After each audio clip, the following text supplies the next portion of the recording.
بسم اللہ الرحمن الرحیم۔ السلام علیکم۔ اسلامک لائبریری آفیشیل میں آپ کو خوش آمدید کہتی ہوں۔ اصحاب کہف کا قصہ تفصیل سے شروع ہوتا ہے کہ چند نوجوان تھے جو دین حق کی طرف مائل ہوئے اور ہدایت پر آ گئے۔ قریش میں بھی یہی ہوا تھا کہ نوجوانوں نے حق کی آواز پر لبیک کہا تھا، لیکن چند لوگوں کے علاوہ اور بوڑھے لوگ اسلام کی طرف جرأت سے مائل نہ ہوئے۔ کہتے ہیں کہ ان میں سے بعض کے کانوں میں بالے تھے۔ یہ متقی، مومن اور راہ یافتہ نوجوانوں کی جماعت تھی۔ اپنے رب کی وحدانیت کو مانتے تھے اور اس کی توحید کے قائل ہو گئے تھے اور روز بروز ایمان و ہدایت میں بڑھ رہے تھے۔ کہا جاتا ہے کہ یہ لوگ مسیح عیسیٰ بن مریم علیہ السلام کے دین پر تھے، لیکن بظاہر معلوم ہوتا ہے کہ مسیح علیہ السلام کے زمانے سے پہلے کا واقعہ ہے۔ اس کی ایک دلیل یہ بھی ہے کہ اگر یہ لوگ نصرانی ہوتے تو یہود اس قدر توجہ سے نہ ان کے حالات معلوم کرتے، نہ معلوم کرنے کی ہدایت کرتے۔ اس واقعے کو ایسے بھی یاد کیا جاتا ہے کہ قریش نے اپنا وفد مدینہ کے یہود کے علماء کے پاس بھیجا تھا کہ تم ہمیں کچھ ایسی باتیں بتلاؤ کہ ہم رسول اللہ صلی اللہ علیہ وآلہ وسلم کی آزمائش کر لیں۔ انہوں نے کہا کہ تم اصحاب کہف کا اور ذوالقرنین کا واقعہ آپ صلی اللہ علیہ وآلہ وسلم سے دریافت کرو اور روح کے متعلق سوال کرو۔ بس معلوم ہوتا ہے کہ یہود کی کتاب میں ان کا ذکر تھا اور انہیں اس واقعے کا علم تھا۔ جب یہ ثابت ہوا تو یہ ظاہر ہے کہ یہود کی کتاب نصرانیت سے پہلے کی ہے۔ پھر فرماتا ہے کہ ہم نے انہیں قوم کی مخالفت پر صبر عطا فرمایا اور انہوں نے قوم کی کچھ پرواہ نہ کی، بلکہ وطن اور راحت و آرام کو بھی چھوڑ دیا۔ قرآنی قصوں میں ایک قصہ اصحاب کہف کا بھی ہے اور یہ قصہ سورہ کہف میں بیان کیا گیا ہے۔ حضرت محمد صلی اللہ علیہ وآلہ وسلم کے دور میں کچھ قریش مکہ کے ایک یہودی عالم کے پاس گئے اور اس سے کہا کہ نبی صلی اللہ علیہ وآلہ وسلم سے ایسا سوال کیا جائے کہ ان کے نبی ہونے کی حقیقت واضح ہو جائے۔ اس کے جواب میں یہودی عالم نے آپ صلی اللہ علیہ وآلہ وسلم سے 3 سوال پوچھنے کو کہا، جن میں سے ایک سوال یہ تھا کہ اصحاب کہف کون تھے۔ لہٰذا اللہ پاک نے اپنے پیارے محبوب صلی اللہ علیہ وآلہ وسلم کو اس کا جواب قرآن مجید فرقان حمید کی سورہ کہف کے اندر مکمل وضاحت کے ساتھ بیان فرمایا ہے۔ حضرت عیسیٰ علیہ السلام کا دور تھا جب اللہ تعالیٰ نے آپ علیہ السلام کو فلسطین کے علاقے میں اسلام کی تبلیغ کے لیے بھیجا۔ یہ علاقہ اس وقت رومن امپائر میں شامل تھا اور یہاں آباد لوگ بت پرست تھے۔ یہاں ایک یہودی بادشاہ کی حکمرانی تھی جو رومن امپائر کے ماتحت کام کر رہا تھا۔ جب حضرت عیسیٰ علیہ السلام نے تبلیغ شروع کی تو رومی لوگ آپ علیہ السلام کے مخالف ہو گئے اور آپ علیہ السلام کو گرفتار کر کے سولی پر لٹکانا چاہا، مگر اللہ کے حکم سے حضرت عیسیٰ علیہ السلام کو زندہ آسمان پر اٹھا لیا گیا۔ حضرت عیسیٰ علیہ السلام کے آسمان پر اٹھا لینے کے بعد عیسائیوں کا حال بے حد خراب اور نہایت ابتر ہو گیا۔ لوگ بت پرستی کرنے لگے اور دوسروں کو بھی بت پرستی پر مجبور کرنے لگے۔ خصوصاً ان کا ایک بادشاہ دقیانوس اس قدر ظالم تھا کہ جو شخص بت پرستی سے انکار کرتا وہ اس کو قتل کر دیتا تھا۔ اصحاب کہف شہر کے شرفا تھے اور بادشاہ کے درباری بھی تھے، مگر یہ لوگ صاحب ایمان اور بت پرستی سے نہایت بیزار ہو گئے تھے۔ دقیانوس کے ظلم و جبر سے پریشان ہو کر یہ لوگ اپنا ایمان بچانے کے لیے اس کے دربار سے باہر نکلے اور قریب پہاڑ میں ایک غار میں پناہ لے لی اور وہاں سو گئے۔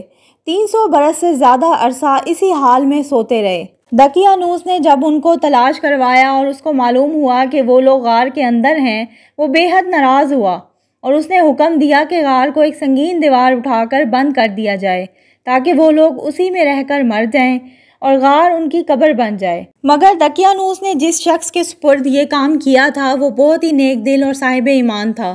اس نے اصحاب کہف کے نام، ان کی تعداد اور ان کا ایک پورا واقعہ ایک تختی پر کندہ کروا کر تانبے کے صندوق میں رکھ کر دیوار کی بنیاد میں رکھ دیا اور اس طرح کی ایک تختی شاہی خزانے میں بھی محفوظ کرا دی۔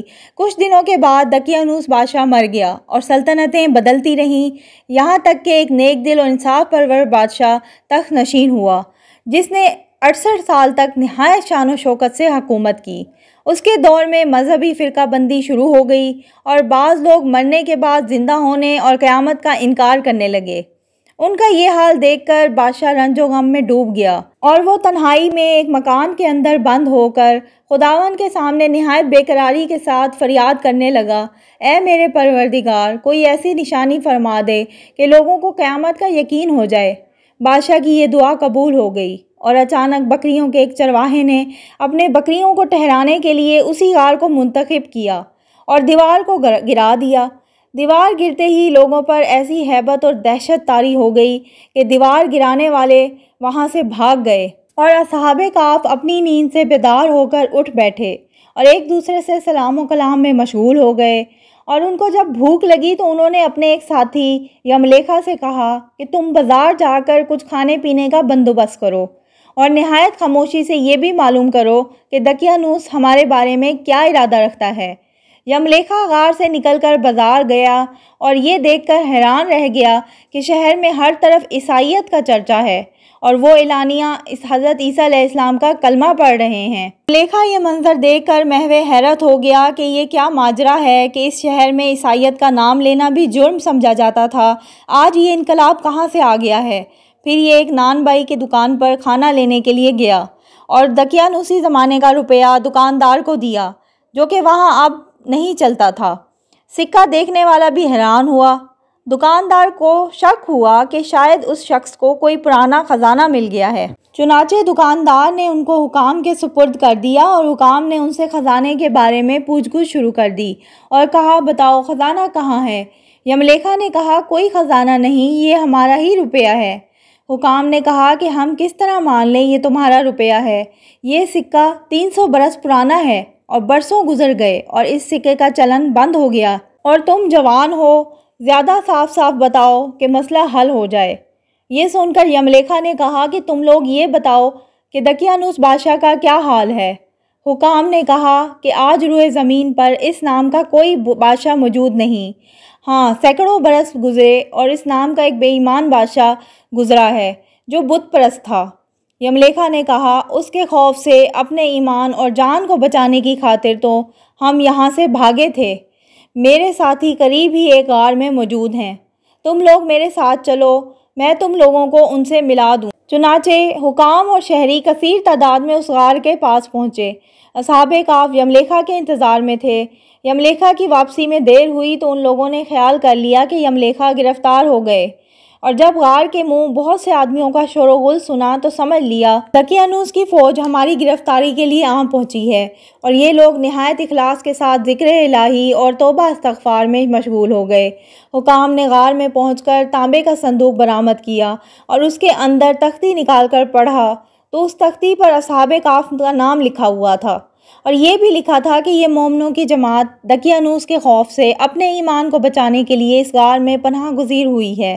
دقیانوس نے خبر پا کر اس غار کو دیوار سے بند کر دیا ہے۔ ہم یہ حال اس لیے لکھتے ہیں کہ جب بھی یہ غار کھلے تو لوگ اصحاب کہف کے حال پر رحم کریں۔ حکام تختی پڑھ کر حیران ہو گئے اور انہوں نے اپنے بادشاہ کو اس واقعے کی اطلاع دی۔ بادشاہ فوراً ہی اپنے امراء اور عمائدین شہر کو لے کر اصحاب کہف کے پاس پہنچا تو اصحاب کہف نے بادشاہ سے اپنی کہانی بیان کی۔ بادشاہ سجدے میں گر کر خداوند قدوس کا شکر ادا کرنے لگا اور کہنے لگا میری دعا قبول ہو گئی، اللہ نے ایسی نشانی ظاہر کر دی جس میں موت کے بعد زندہ ہو کر اٹھنے کا ہر شخص کو یقین ہو گیا۔ اصحاب کہف بادشاہ کو دعائیں دینے لگے کہ اللہ تیری بادشاہت کی حفاظت فرمائے۔ پھر اصحاب کہف نے السلام علیکم کہا اور سو گئے اور اسی حالت میں اللہ تعالیٰ نے ان کو وفات دے دی۔ بادشاہ نے لکڑی کا صندوق بنا کر ان کی میتوں کو اس میں رکھوا دیا اور اللہ نے اصحاب کہف کا ایسا رعب دلوں میں پیدا کر دیا کہ کسی کی یہ مجال نہیں کہ غار کے منہ تک جا سکے۔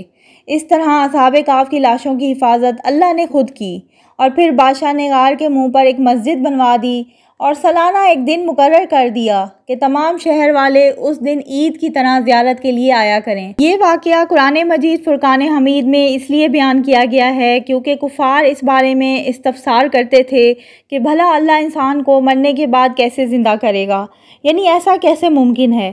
اصحاب کہف میں کتنے لوگ شامل تھے اس بارے میں تاریخی اور حدیثی مطالعے میں اختلاف پایا جاتا ہے۔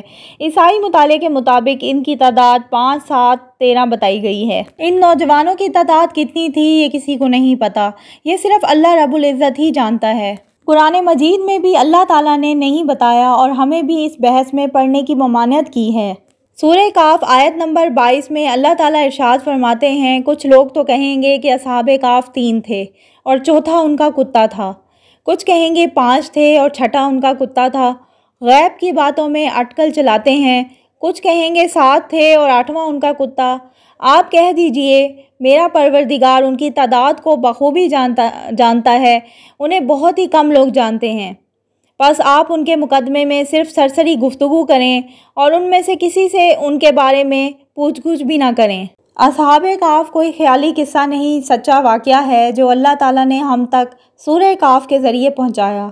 حضرت علی رضی اللہ تعالیٰ عنہ کی روایت ہے کہ حضرت محمد صلی اللہ علیہ وآلہ وسلم نے فرمایا، جو شخص جمعے کے دن سورہ کہف پڑھ لے وہ 8 روز تک ہر فتنے سے بچا رہے گا، یہاں تک کہ دجال نکل آئے وہ اس فتنے سے بھی بچا رہے گا۔ یہ تھی میری آج کی ویڈیو۔ اگر آپ کو میری ویڈیو اچھی لگتی ہے تو میرے چینل کو سبسکرائب کریں، میری ویڈیوز کو لائک کریں اور شیئر کریں۔ اللہ حافظ۔